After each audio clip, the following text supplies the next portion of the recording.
അതിലെ വരൂ. Time is very waste. എന്താണ് ഈ യാത്രോദ്ദേശം? വലിയ ജ്ഞാനദൃഷ്ടിയുള്ള ആളല്ലേ, കണ്ടുപിടിക്കൂ. ക്ഷമിക്കണം, വിവരമില്ലായ്മ ഉണ്ടാ. മനസ്സിലായി. എന്തായാലും നാം ഇവിടെ ഉള്ളിടത്തോളം കാലം അങ്ങയുടെ പേരമകൻ അറിഞ്ഞുകൊണ്ട് ആപത്തിൽ ചാടാൻ അനുവദിച്ചുകൂടല്ലോ. മാർഗമധ്യേ നാം ഒരു അപകടം കാണുന്നു. വിശ്വസിച്ചാൽ നിങ്ങൾക്ക് കൊള്ളാം. ഇല്ല, എനിക്ക് ആരും വിശ്വാസമില്ല. പ്രത്യേകിച്ച് ഇതുപോലുള്ള ആസാമിമാരെ ഒട്ടും വിശ്വാസമില്ല. ആരോടാണ് സംസാരിക്കുന്നതെന്ന് നിനക്ക് നിശ്ചയമുണ്ടോ? വിശ്വാസമില്ലെങ്കിൽ ഒന്ന് പോയി നോക്കൂ കുഞ്ഞെ. ഞാൻ പോവും. അതിലെ കയറ്. അധിക പ്രസംഗം വേണ്ട.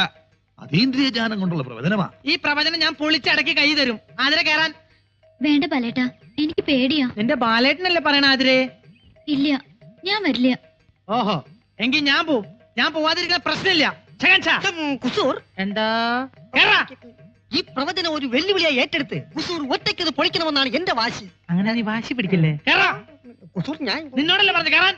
സ്വാമി, സ്വാമി, ഈ പൈതങ്ങൾ ഡോണ്ട് വറി, എല്ലാം അവിടുത്തെ കയ്യിൽ സമർപ്പിക്കുന്നു. ഗുരുവേ നമഃ. ആസാമിയുടെ ഒരു പ്രവചനേ.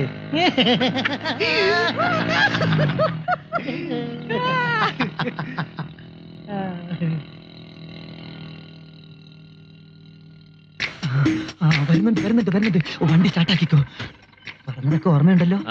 ഒരു ചെറിയ തട്ട് തട്ടിയാ മതി. ആള് ഡെഡ് ബോഡി ആകരുതേ. ഡെഡ് ബോഡി ആവോ ലൈഫ് ബോഡി ആവോ എന്നൊന്നും പറയാൻ പറ്റില്ല.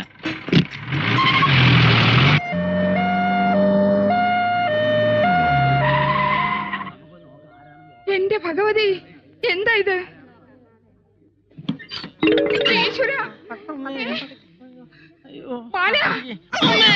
എന്റെ ബാല, നിനക്ക് എന്ത് പറ്റി? ഒന്നും പറ്റിയില്ല. ഒരു ജീപ്പായിട്ടൊരു ചെറിയൊരു ഏറ്റുമുട്ടൽ. ആംബുലൻസ് വണ്ടിയുടെ നിലവിളി കേട്ടപ്പോ ഞാൻ വിചാരിച്ച് ഡെഡ് ബോഡി ആയിരിക്കും. അങ്ങനെ എളുപ്പമൊന്നും ശവമാവുന്ന ബോഡി അല്ല ഇത്. പ്രിയ വർക്കേഴ്സ്, നിങ്ങൾ ആരും കരയരുത്. ഇങ്ങനെയുള്ള അപകടങ്ങൾ വരുന്നത് എനിക്ക് വലിയ ഇഷ്ടാ. അയ്യോ, വല്ലപ്പോഴൊരിക്കലേ വരുള്ളൂ. അത് ഞാൻ ഓണം വിഷു പോലെ ആഘോഷിക്കും. അതുകൊണ്ട് തന്നെയാ ആംബുലൻസിൽ വന്നത്. അറിയാത്ത പിള്ളക്ക് ചൊറിയുമ്പോഴേ അറിയൂ.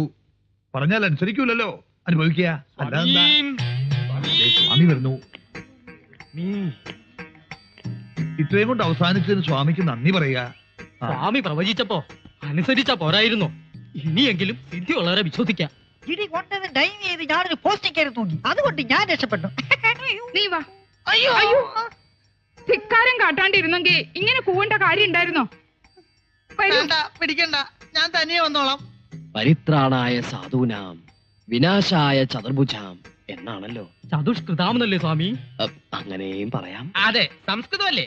സംഭവാമി യുഗേ യുഗേ. വരാനുള്ളതൊന്നും വഴി തങ്ങില്ല, കൂടെ വരും. ഇതങ്ങനെ വന്നല്ല കേട്ടോ. അറിഞ്ഞോണ്ട് ആരോ ഒരിക്കൽ കെണിയാ.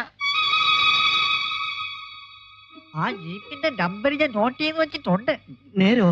ആ, അമ്മച്ചിയാണ് നേര്. പക്ഷെ ആശുപത്രിയിൽ ചെന്ന് ഓർമ്മ വേണപ്പോ ഞാൻ മറന്നുപോയി.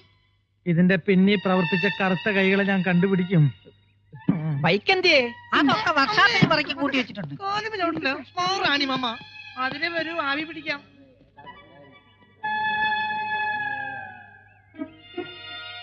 ഞാൻ പറഞ്ഞില്ലേ, ഇതുകൊണ്ടൊന്നും വീണ സൈസല്ല അവൻ. അവൻ അട്ടയാ, പോത്തട്ട. ആരെയൊക്കെയോ അവന് സംശയമുണ്ട്. അവന്റെ ആ നോട്ടം ശ്രദ്ധിച്ചോ? എന്നെ നോക്കിയോ? മാമ്പള്ളി തന്നെയായിരുന്നു അവന്റെ നോട്ടം മുഴുവൻ. മാമ്പള്ളിയുടെ സമയം തീരെ ശരിയല്ലെന്നാ സ്വാമി പറഞ്ഞത്. നാം അത് പറഞ്ഞു. എന്റെ പറശ്ശിനി കടവ് മുത്തപ്പ. ഹലോ, ഞാൻ ആതിരയാണ്. പിന്നെ പിറന്നാളിന് വരാന്ന് പറഞ്ഞിട്ട് എന്താ വരാഞ്ഞത്? വാക്ക് പറഞ്ഞ വാക്കായിരിക്കണം. ഇന്ന് തന്നെയോ? ഒറ്റയ്ക്ക് ഡ്രൈവ് ചെയ്ത് വരണ്ടേ? അതല്ല, രാത്രി ഏറെ വൈകില്ലേ? നല്ല കക്ഷിയാ. ഒറ്റയ്ക്ക് ഇത്രയും ദൂരം. അത് ശരി, അനന്തനുമായിട്ട് ഫോണിൽ കൂടെ ഡോൾബി അടിക്കാണല്ലേ? ശരിയാക്കി തരാം. കാര്യങ്ങൾ പറയാനുണ്ട്.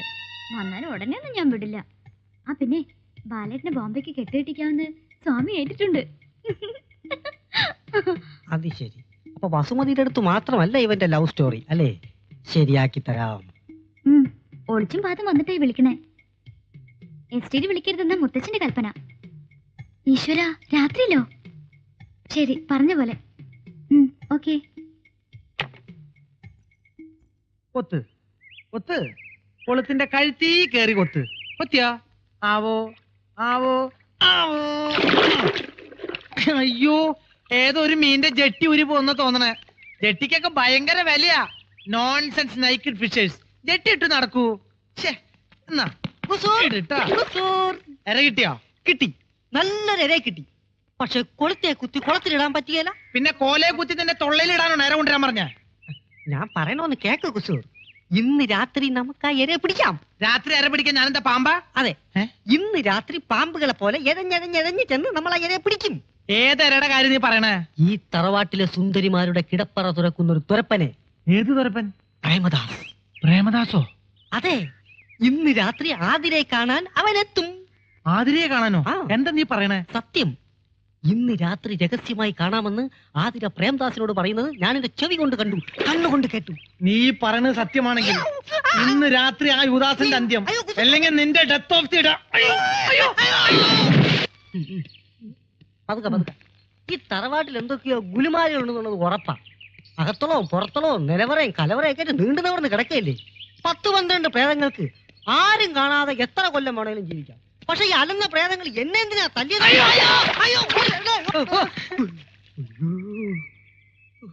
എത്ര ഹോമം നടത്തിയാലും എന്നെ തല്ലിയ പ്രേതത്തിന് ശാന്തി എന്നല്ല ഒരു തുള്ളി വെള്ളം പോലും കിട്ടത്തില്ല.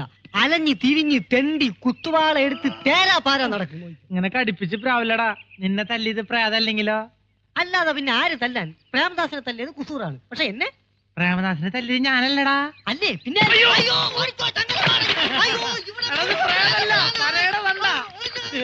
ഇവനെ പോലൊരു പേടിത്തൊണ്ടൻ. അയ്യോ, ഞാൻ പ്രേതം പറഞ്ഞ എന്നെ കൊന്നേ. ഇവനാടാ കോലം കൊണ്ടോടാൻ. നിന്റെ അച്ഛൻ ചവിട്ടോട്ടില്ലേ? പറയണത് അങ്ങോട്ട് അനുസരിക്കുക. അമ്മ അച്ഛനും ചോദിച്ചാ എന്താ പറയാ? ഭാനുമതിയോടും ഭാസ്കരനോടും വിവരങ്ങളൊക്കെ ഞാൻ പറഞ്ഞ് ബോധ്യപ്പെടുത്തിക്കൊള്ളാം. 1-2 ദിവസം കൂടി മുത്തച്ഛനെ ഇവിടെ നിൽക്കാൻ അനുവദിക്കണം. കൂടിയ 2-3-4-5 ദിവസത്തിനുള്ളിൽ എല്ലാം കലങ്ങി തെളിയും. കലങ്ങി തെളിയോ? എന്ത്? അത് കുളം. അതൊന്നും തെളിഞ്ഞിട്ട് വേണം 1-2 മീനിനെ പിടിക്കാൻ. കുളത്തിൽ ചൂണ്ടയിട്ട് കുസൂറിന് കൊതി തീർന്നിട്ടില്ല. ബോംബെയിൽ കുളമില്ലല്ലോ. ചതിച്ചോ ഭഗവതി. എന്താ? എന്ത് പറ്റി? എന്താ ഉണ്ടായത്? നിലവറയിൽ വെച്ചിരുന്ന ആഭരണപ്പെട്ടി കാണാനില്ല. എവിടെ പോയി? ആ, ആതിരയോട് ചോദിച്ചില്ലേ? ആതിരക്കണേ കല്ല് നെക്ലസ് വേണമെന്ന് പറഞ്ഞ് നോക്കിയപ്പോഴാ ആഭരണപ്പെട്ടി കാണാനില്ലെന്ന് അറിഞ്ഞത്. എന്റെ ഭഗവാനെ, ഞാൻ എന്താണ് ഈ കേൾക്കണത്? ഇപ്പൊ ഞാൻ പറഞ്ഞ എന്തായി? കള്ളന്മാരൊക്കെ വീട്ടിൽ കയറ്റി താമസിപ്പിക്കുമ്പോ ഓർക്കണായിരുന്നു. പ്രേതെന്നും ഭൂതെന്നൊക്കെ പറഞ്ഞ് ഓരോമാര് തറവാട്ടി കയറി നടക്കണ കാണില്ലേ? അത് തന്നെ ഞാനും പറയുന്നേ. ഈ കുറുന്തോട്ടിയും കൊണ്ട് നീ ഇവിടെ നിന്ന് കയറിയപ്പോഴേ എനിക്ക് സംശയം ഉണ്ടായിരുന്നു. അയ്യോ, ഞാനോ? മനസ്സാ വാചാ കർമ്മണ വേണ്ട, അങ്ങനെ കണ്ണടച്ച് ആരും ഒരു തീരുമാനം എടുക്കണ്ട.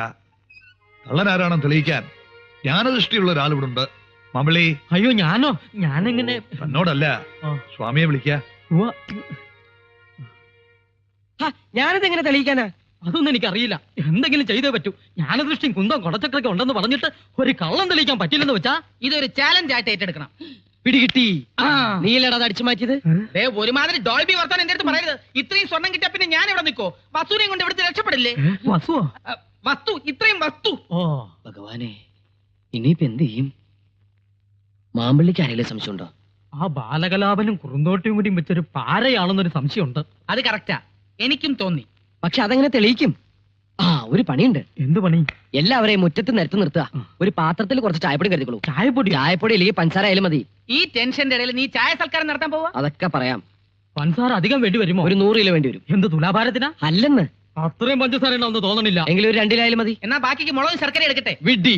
പിന്നെ നിന്റെ ഉദ്ദേശം എന്താണെന്ന് പറയൂ. കൊളമാക്കോ? അതൊക്കെ പറയാം. ഒരൊറ്റ കൈ ഏറ്റാലമാര് കുളമാകും, ഇല്ലെങ്കിൽ നമ്മൾ ചളമാകും. അത്രേ ഉള്ളൂ.